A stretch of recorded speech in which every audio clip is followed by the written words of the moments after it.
Welcome in NIOS. With Richa Kataria, we are going to have another chapter, that is 20th chapter. मैंने 19th और 20th को, आपको जब app में जाओगे तो 19th एंड 20th इकट्ठे चैप्टर दिखेंगे, लेकिन इसलिए इस स्लाइड में मैं रुक गई हूँ कि आप ध्यान रखना कि बुक के अकॉर्डिंग 20th चैप्टर है। 20th चैप्टर का फर्स्ट लेक्चर हम लोग कर रहे हैं, जो कि जो लेक्चर्स हम लोग 19th चैप्टर में कर चुके हैं उन्हीं लेक्चर्स को कंटिन्यूटी में आएंगे। 19th chapter is the base of the 20th chapter. तो 19th चैप्टर करने के बाद ही 20th को देखिएगा, डायरेक्टली 20th पे मत आ जाइएगा, ठीक है। तो यहाँ पे हमारा जो चैप्टर स्टार्ट हो रहा है दैट इज, अभी हम लोग ने देखा था एनपीओ का मतलब क्या है, उसके बाद उसमें कौन सा अकाउंट बन रहा है, रिसेप्शन पेमेंट अकाउंट देखा था, सेकेंड अकाउंट का नाम था इनकम एंड एक्सपेंडिचर अकाउंट। हमें अब इसी पे बात करनी है, मेन अकाउंट है ये, और इसी को फोकस करके करना। थोड़ा सा इसमें लिखवाऊंगी, लिखते चलना साथ में, ठीक है। और पैनिक एकदम मत लो, एंजॉय करके अकाउंट्स को पढ़ो। रीजन बीइंग अकाउंट्स को सीरियस होकर नहीं पढ़ा जाता, एकदम एंजॉय करो। सोचो ये पजल है और इस पजल को हमें कैसे क्या सॉल्व करना है, ठीक है। और बहुत एक एक चीज़ को कंसीडर करो, क्योंकि जब आपको मैं सैम्पल पेपर एक दूंगी उसमें आप देखोगे एमसीक्यूज है, एमसीक्यूज को लर्न तो कर नहीं सकते हमें उस वे में पढ़ना है कि अगर एमसीक्यू आता है तो हमें गेस करके उसको टिक कर पाए, ठीक है। तो अभी हम लोग जो जो बातें करेंगे आप अंडरलाइन करना या उसके साथ साथ मेरे साथ साथ लिखते चलना। लिखने से बेटर है सेकेंड नंबर बुक निकाल लो, 20th नंबर चैप्टर खोल लो मेरे साथ, आपकी बुक से ही रिलेट करके दिया गया है, ठीक है। और कॉपी पेन तब रखना अगर आपको कुछ लगता है एक्स्ट्रा ऑर्डिनरी लिखने के लिए, तब आप लिखते चलो। Let's start. Income and expenditure account, पहले हम लोग अपनी लैंग्वेज में मैं आपको बता दूं what is it and how do it calculate and all. Income and expenditure, इसका मतलब ये वो अकाउंट होता है जिसमें इनकम और एक्सपेंडिचर के बारे में हम बात करेंगे।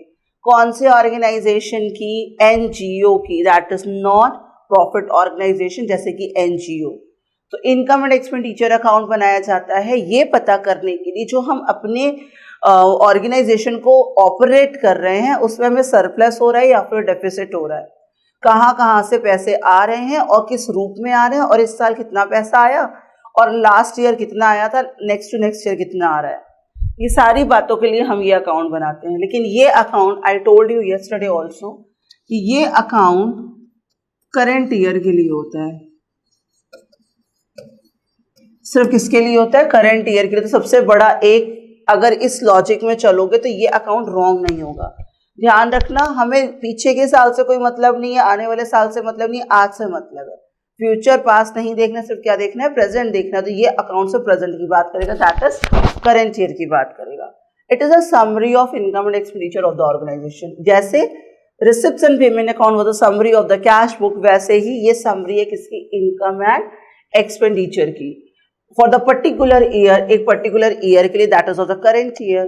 This account is similar to the profit and loss account. अगर ये पूछा जाता है तो ये किसकी सिमिलैरिटी को मेंटेन करता है? प्रॉफिट एंड लॉस अकाउंट की सिमिलैरिटीज को मेंटेन करता है।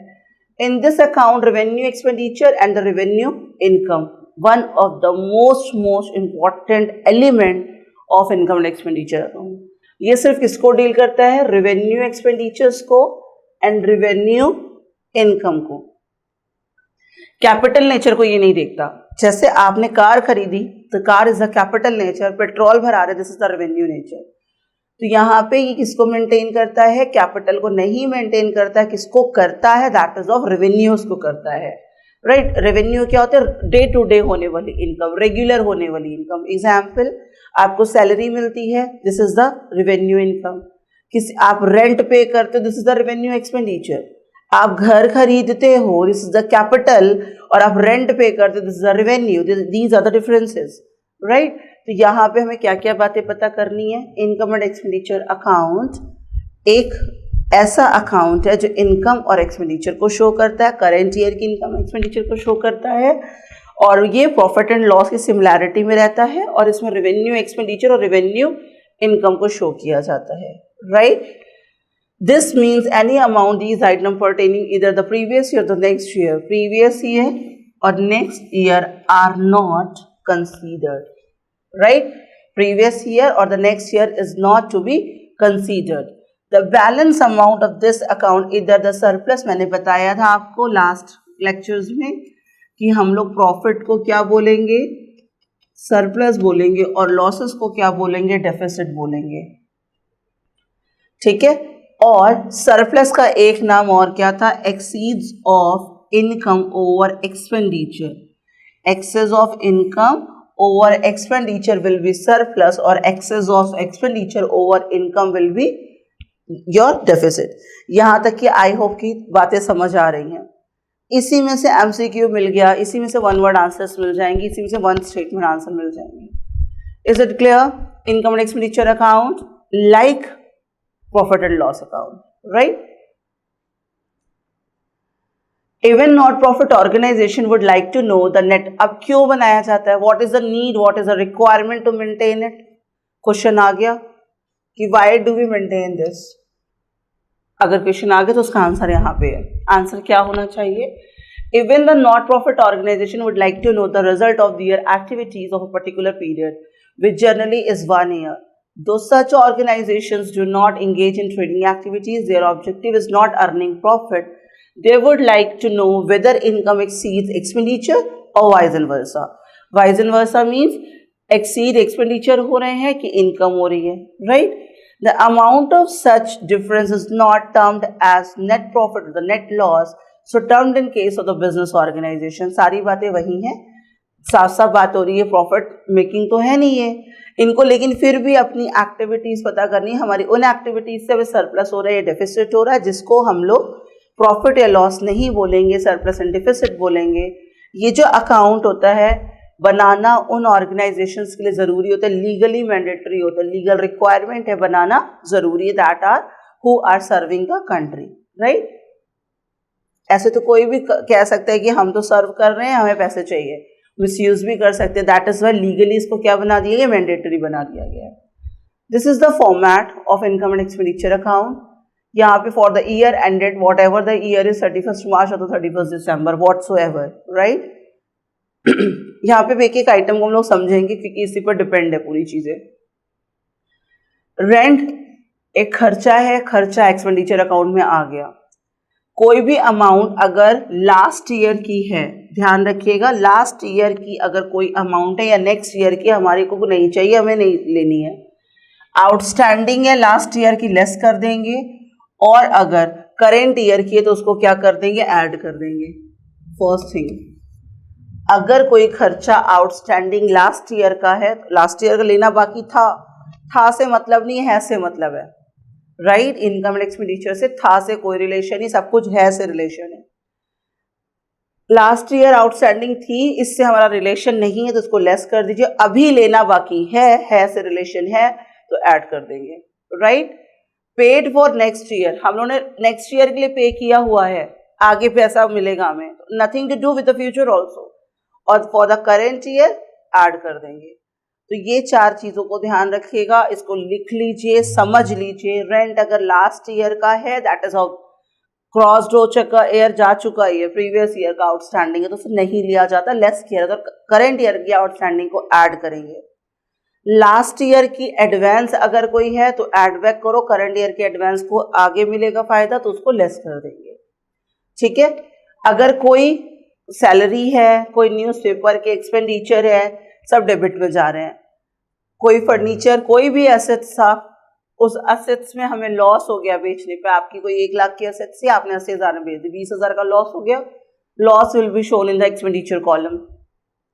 Depreciation expenditure column. Any other item on the revenue expense, कोई भी एक्सपेंस होता है। एक्सपेंसेस ऑन कंज्यूमेबल मटीरियल, कुछ भी अगर खर्चा है तो खर्चे के कॉलम में जाएगा, लेकिन करेंट ईयर का खर्चा। और ये जो डिफरेंस अमाउंट होती है इसका नाम क्या है, सरप्लस है, या फिर क्या, excess of income over expenditure है। एक्सपेंडिचर के कॉलम से ये ज़्यादा है, राइट? अब चलते हैं हम लोग इनकम के कॉलम में। इनकम कहाँ से आ सकती है? फर्स्ट इनकम कहाँ से आ सकती है? सब्सक्रिप्शन से, चंदे से। Subscription receive during the year, ध्यान दीजिएगा, ड्यूरिंग द ईयर कितना चंदे के रूप में पैसा हमारे पास आया। अगर कोई पैसा अकाउंट ऑफ लास्ट ईयर का है तो उसको हटा देंगे, करंट ईयर का है तो क्या कर देंगे, ऐड कर लेंगे। Received on account of the last year का तो क्या कर दिया, लेस कर दिया। Received on account of the next year से भी रिलेशन नहीं है, last year and next year से रिलेशन नहीं है। Subscription outstanding for the current year, अभी लेना बाकी है, इसी साल लेना बाकी, then will be added back, क्योंकि इस साल का है वो, राइट। नेक्स्ट इज व्हाट, अगर subscription receive for the last year है तो उसको ऐड कर देंगे। डोनेशन बताया आपको, डोनेशन दो तरीके की, स्पेसिफिक डोनेशन नहीं है ये, अगर स्पेसिफिक नहीं है तो इनकम है, और अगर स्पेसिफिक होती है donation for building, donation for uniform, तो ये क्या हो जाता, स्पेसिफिक लाइबिलिटी में चली जाती। ग्रांट्स इन एड, ग्रास बेच करके पैसा कमा लिया, इन्वेस्टमेंट में इंटरेस्ट आ रहा है। अब अगर इतनी चीज़ें आएंगी, या तो इसका नाम डेफिसिट है, तो excess of expenditure over income है। मैंने आपको पहले बताया रिसिप्ट्स एंड पेमेंट अकाउंट नहीं आएगा, लेकिन हमें आना चाहिए, ठीक है। Income and expenditure date sure है, आएगा ही आएगा, पेपर बिना इस चैप्टर के नहीं बनेगा, और this question is one of the important one, income and expenditure. तो उसका फॉर्मेट अच्छे से कर लीजिए, आपकी बुकलेट में गिवन है, पहले अच्छे से देख लीजिए, उसके बाद आगे हम प्रोसीड करें। सारे खर्चे एक्सपेंडिचर कॉलम में, सारी इनकम कॉलम में। इनकम का क्या हो सकता है, सब्सक्रिप्शन मिल सकती है हमें इनकम के रूप में, डोनेशंस मिल सकती हैं, ग्रांट्स मिल सकते हैं। ग्रांट्स मतलब किसी ने हमें पैसे दे दिए हैं कि हाँ भैया ठीक है आप ले लो, लाइक दैट। ये सारी चीज़ें क्या हमारी इनकम है, और ज़्यादा और कम डिफरेंस अमाउंट डील करेंगे। अब ये हमारे सामने एक क्वेश्चन है, इस क्वेश्चन को हमने सॉल्व करना है, तो अब बुक सामने ही है, कॉपी पेन ले लीजिए और हमारे साथ सॉल्व करिएगा आप लोग। Prepare income and expenditure account for the following information and so on. Cash balance है हमारा, इनकम एंड एक्सपेंडिचर का कैश बैलेंस से कोई भी लेना देना नहीं है, बिकॉज ये असेट्स होती है, ये रिसिप्ट्स एंड पेमेंट के डेबिट कॉलम में गई हुई है, रिसिप्ट्स कॉलम में, इनकम एंड एक्सपेंडिचर में कहीं नहीं जाएगी। क्यों नहीं जाएगी, क्योंकि ये असेट्स है। सब्सक्रिप्शंस हमें पता है ये हमारी इनकम है, इंटरेस्ट रिसीव कर रहे हैं, इनकम है।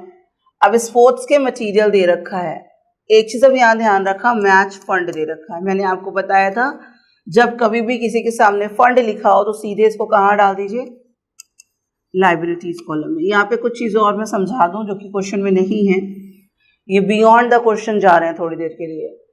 अगर मैच फंड दे रखा है, अगर मैच फंड दे रखा है और मैच फंड से रिलेटेड कोई खर्चा है, एक्सपेंसेस ऑन मैच फंड है, ध्यान दीजिएगा, या फिर इनकम दे रखा है, इनकम ऑन मैच फंड। अगर खर्चे दे रखे मैच फंड से रिलेटेड तो उसी मैच के फंड में हम लोग लेस कर देंगे, और अगर इनकम दे रखी तो उसमें क्या कर देंगे, ऐड बैक कर देंगे।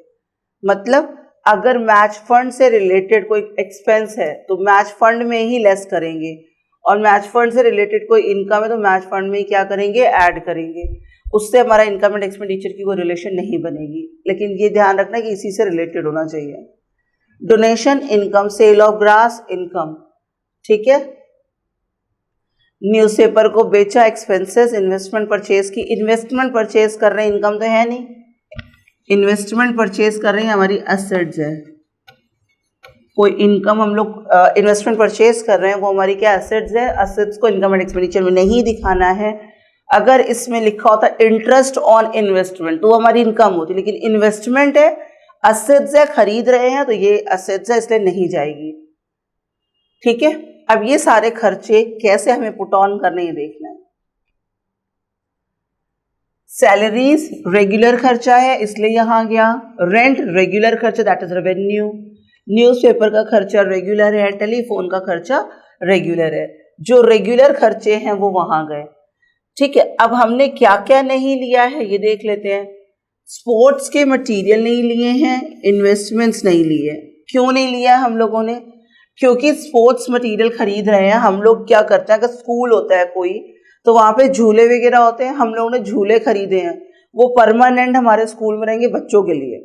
स्पोर्ट्स के हम मटेरियल खरीद रहे हैं वहाँ पे सोसाइटी में सर्व करने के लिए, वो हमारी एसेट्स है, इसलिए इनकम कॉलम में नहीं जाएगी और एक्सपेंडिचर कॉलम में नहीं जाएगी।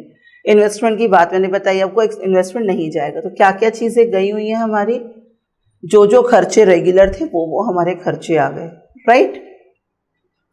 सब्सक्रिप्शन इनकम, इंटरेस्ट रिसीव कर रहे हैं, इनकम, ग्रास को बेच करके पैसा आ रहा है, income, miscellaneous receive income, donation is an income. सारे पैसे को ऐड किया, 35,400 रुपीज की इनकम है और इन पैसों से इसको क्या कर दिया, लेस कर दिया, बैलेंस आना है, इसको ऐड करेंगे, जो अमाउंट हमारे पास उसको लेस कर देंगे, जो बैलेंसिंग फिगर आएगा, कौन सा आएगा, बैलेंसिंग फिगर जो आएगा, जो बैलेंस आएगा, this balance is known as a surplus. क्या कहलाएगा, सरप्लस या फिर एक्सेस ऑफ इनकम, इनकम ज़्यादा ओवर द एक्सपेंडिचर, राइट।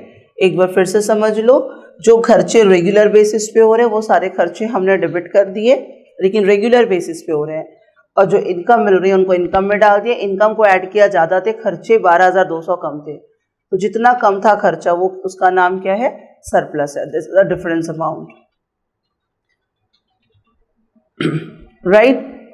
खर्चों में देख लेते हैं किसको नहीं लिया, कैश नहीं जाएगा क्योंकि कैश नहीं जाता, क्योंकि असेट्स है, रिसेप्शन पेमेंट में जाता है, स्पोर्ट्स एंड मटेरियल असेट्स है, इन्वेस्टमेंट असेट्स है, राइट। और क्योंकि इसमें सिर्फ क्या जाना है, I told you earlier also, हम लोग ने क्या करना है, सिर्फ रेवेन्यू एक्सपेंडिचर जाना है और रेवेन्यू इनकम जानी है, राइट।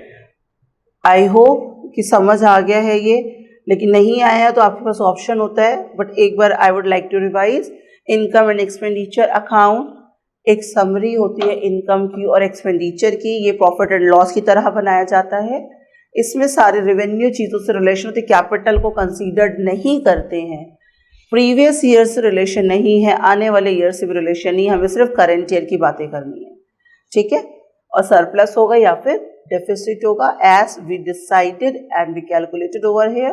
पहले आप फॉर्मेट देख लो, फॉर्मेट में ये ध्यान रखना, ये अलग से भी सिर्फ सब्सक्रिप्शन की बात भी की जा सकती है, क्वेश्चन पेपर में सिर्फ सब्सक्रिप्शन की कैलकुलेशन दी जा सकती है, और प्रोबेबिलिटी होती है कि सब्सक्रिप्शन की कैलकुलेशन ही अलग से आ जाए, ठीक है। तो this point is very important point.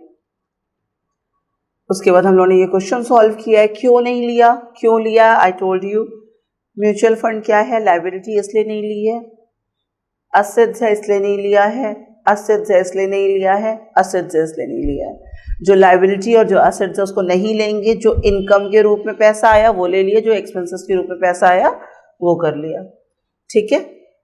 That's it all about today. तो ये लेक्चर आपका फर्स्ट खत्म है, सेकेंड लेक्चर में हम लोग आगे प्रोसीड करेंगे, तो जो लेक्चर्स करते चलिए साथ में कॉपी और बुक लेकर मेंटेन करते चलिए, ठीक है। So thank you so much.